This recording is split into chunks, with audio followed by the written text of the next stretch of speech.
This is the summary of management alternatives and success criteria for an adaptive management plan of habitat preservation, anaerobic digestion, and fire prevention in San Lorenzo Valley, California. I'm Patrick Leahy, a student of American Public University working on a global environmental management graduate certificate. This plan is for the EVSP 501 environmental management course.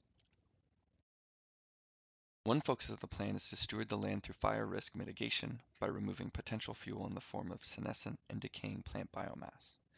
Land stewardship will also take the form of habitat preservation through removing invasive plant species. Another focus of the plan is providing local, renewable electricity and heating through anaerobic digestion. Methane-rich biogas produced by the process will be used to generate electricity and will be distributed for heating purposes.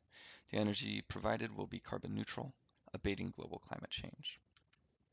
The plan's vision statement is to become a model for beneficial land stewardship for safeguarding habitats, biodiversity, and property by harvesting plant biomass, and to become a model for renewable energy programs to prove relevant and effective by addressing needs beyond sustainable carbon neutral power. The why for this plan is threefold: to safeguard endemic endangered species in the area, protect habitat and property, and provide sustainable carbon neutral electricity and heating. For manning, the plan would need 5 to 10 harvesters, 1 to 2 anaerobic digester operators, 1 to 2 generator operators, and 1 to 2 gas distributors.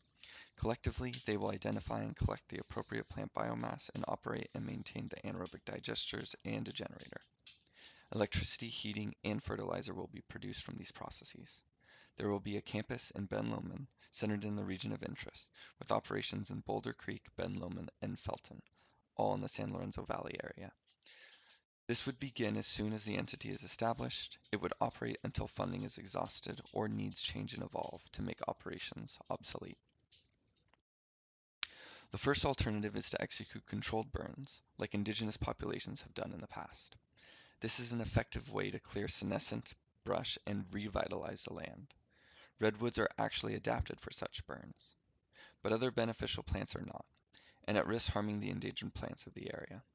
There is also an issue of NIMBY, or not in my backyard, as there is a risk of losing control and an overall stigma around fires. Additionally, some places are unfit for such a method. Another management alternative is to simply do nothing. It's certainly the cheapest plan to implement, and it already has approval of stakeholders. But the cheapness is misleading. It can become exceedingly expensive when a forest fire wreaks havoc. At that point, it isn't just a matter of monetary cost. Lives, homes, and endangered species could be lost.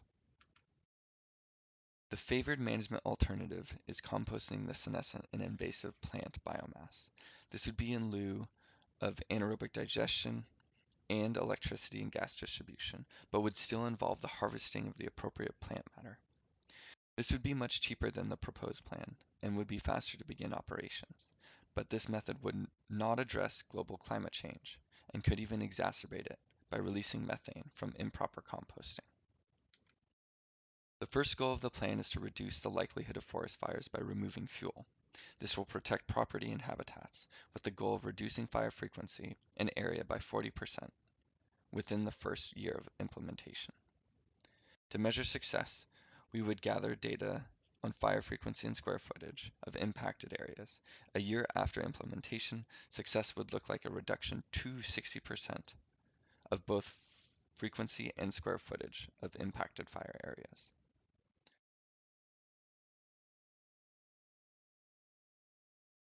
The second goal is to safeguard the endemic endangered plants like the Ben Lomond spineflower and wallflower by removing invasive competitors and preventing fires. Invasive competitors will be reduced to 40% of their previous ground cover a year after implementation. To measure success, we would survey invasive ground cover square footage in areas with permission to harvest invasives. A year after implementation, success would look like a reduction to 40% of invasive ground cover. Third goal is to support the grid with local renewable energy to help stop the progression of global climate change by providing carbon neutral electricity and heating. The plan will provide 10% of the electricity to San Lorenzo Valley, provide 25% of the gas heating needs, and reduce periods without power by 30%, all within the first year of plant implementation. To measure success, we would gather data on usage of electricity in kilowatt hours and gas heating in British thermal units, BTUs. We would also gather data on outage information. A year after implementation, success would be providing 10% of the kilowatt hours consumed by San Lorenzo Valley, 25% of the gas heating needs, and an average 30% reduction in time without power. That concludes the summary of alternatives and success criteria of this adaptive management plan. These are the references utilized. Thank you for your time.